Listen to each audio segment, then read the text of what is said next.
तो आ गए आप दोस्तों। आज के इस एपिसोड में हम लोग किसी हॉरर या फिर कॉन्स्पिरेसी थ्योरी के ऊपर बात नहीं करेंगे, बल्कि हम बात करने वाले हैं एक उभरते हुए सितारे, उभरते हुए क्या, जिसे एक रियल हीरो कहा जा सकता है, सोनू सूद की। बहुत सारे लोग ये इल्जाम लगा रहे थे सोनू सूद के ऊपर कुछ ही दिन पहले कि सोनू सूद फ्रॉड है। दोस्तों आज हम लोग इसी टॉपिक के ऊपर पर्टिकुलर बात करने वाले हैं। आज के इस ब्लडी सत्य के एपिसोड में ब्लडी सत्य आप लोगों को पता चलेगा कि आखिर क्या बात थी वो कि जिसके कारण सोनू सूद जैसे इंसान को लोग फ्रॉड कहने लगे, और क्या सचमुच में सोनू सूद फ्रॉड है। तो इस वीडियो को एंड तक जरूर देखिए दोस्तों ये बात है आज से कुछ ही दिन पहले की, यानी कि 15 मई के आसपास की। गंजम में रहने वाले एक व्यक्ति ने सोनू सूद फाउंडेशन को मैसेज करके यह बताया कि उसके परिवार में किसी व्यक्ति को कोविड हो चुका है, इसी वजह से उसे एक हॉस्पिटल, एक बेड और एक ऑक्सीजन की जरूरत है, क्योंकि आप तो जानते हैं कि आजकल ऑक्सीजन बेड तो कहीं मिल ही नहीं रहा है। सोनू सूद की टीम ने जवाब में ये भी पूछा कि आपको आईसीयू वेंटिलेटर चाहिए या फिर नॉर्मल एक ऑक्सीजन बेड चाहिए, तो उसने जवाब में कहा कि एक ऑक्सीजन बेड। इस बात को ध्यान में रखते हुए सोनू सूद की टीम ने जल्द से जल्द उस परिवार को एक हॉस्पिटल बेड प्रोवाइड करा दिया। मामला पूरा शांत हुआ, लेकिन इस मामले के कुछ ही दिन बाद जो गंजम के कलेक्ट्रेट ऑफिशियल थे, उन लोगों का एक ट्वीट आया जिसमें उन लोगों ने यह कहा कि सोनू सूद ने किसी की भी मदद नहीं की है। यहाँ पर जिस आदमी की बात सोनू सूद की टीम कर रही है, वो आदमी तो होम आइसोलेशन में है। उसकी तबीयत खराब तो हुई थी, लेकिन वो हॉस्पिटल कभी गया ही नहीं, एडमिट हुआ ही नहीं, और अभी उसके घर में रह रही हालत स्टेबल हो चुकी है।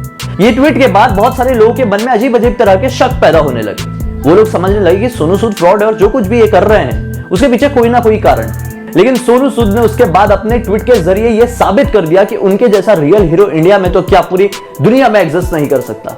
सोनू सूद ने उसके परिवार से हुई पूरी चैटिंग का स्क्रीनशॉट ट्वीट में डाल दिया, और साथ ही साथ ये लिखा कि देखिए, हमने ये नहीं कहा कि हमने कभी भी आपको आगे से कांटेक्ट किया, बल्कि जिन्हें जरूरत थी वो लोगों ने हमसे मदद मांगी और हम लोगों ने उन्हें ऑक्सीजन बेड दिलवाया है। अगर आप चाहें तो उनसे बात कर सकते हैं, मैं उनका नंबर आपको डीएम कर रहा हूं। दोस्तों इसके बाद कुछ ही दिन बाद जो वहां के एडमिन वाले थे, मतलब गंजम ऑफिशियल के एडमिन थे, उन लोगों ने फिर से ट्वीट की और बोले कि देखिए, हम ये नहीं कहना चाह रहे कि सूद फाउंडेशन कुछ भी गलत काम कर रहा है, हम तो बल्कि बहुत खुश है कि सूद फाउंडेशन इतना अच्छा काम कर रहा है। हमें पूरी तरह से यकीन है कि आप लोग कभी कोई गलत काम कर ही नहीं सकते, लेकिन ये हमारा भी फर्ज बनता है कि हम अपने लोगों का ध्यान रखें। हम ये सारी चीजें क्लैरिफाई करने के लिए ही कर रहे थे, अब हमें पता चल गया है। दोस्तों अभी कुछ ही दिन पहले सोनू सूद ने अपने ट्वीट के जरिए सभी लोगों को आगाह भी किया था कि उनके नाम से बहुत ही ज्यादा इस समय धोखाधड़ी हो रही है। लोग उनके नाम से फेक अकाउंट्स बना रहे हैं और लोगों से मदद मांग रहे हैं, डोनेशन मांग रहे हैं, और ये कह रहे हैं कि ये सारे पैसे सूद फाउंडेशन में जाएंगे और इसके बाद कोविड से जूझते हुए परिवारों की मदद की जाएगी। लेकिन ऐसा कुछ भी नहीं है दोस्तों। सोनू सूद और सूद फाउंडेशन किसी से भी किसी तरह की आर्थिक मदद नहीं मांगते हैं, और इसी के साथ साथ ये साबित हो जाता है कि आज के इस दौर में जहां पर कोई किसी की मदद नहीं करना चाहता है, लोग मजबूर हैं, एक दूसरे से पास खड़े होकर बात भी नहीं कर सकते, ढेरों कालाबाजारी की जा रही है, लोगों को बड़े पैमाने में लूटा जा रहा है। तो वहीं पर सोनू सूद जैसा एक सितारा लोगों की मदद करने के लिए आता है बिना किसी अपने फायदे के। तो दोस्तों आप क्या कहेंगे, ऐसे सोनू सूद को फ्रॉड कहना चाहेंगे या फिर एक रियल हीरो? ब्लडी सत्य आप लोगों को उम्मीद है आज समझ ही आ गया होगा कि इस पर्टिकुलर टॉपिक की पीछे क्या सच्चाई है। तो एक लाइक तो बनता है हमारे उस रियल हीरो के लिए। इस वीडियो को ज्यादा से ज्यादा शेयर करो और उस रियल हीरो की इज्जत में दाग लगने से पहले इस वीडियो को फैला दो।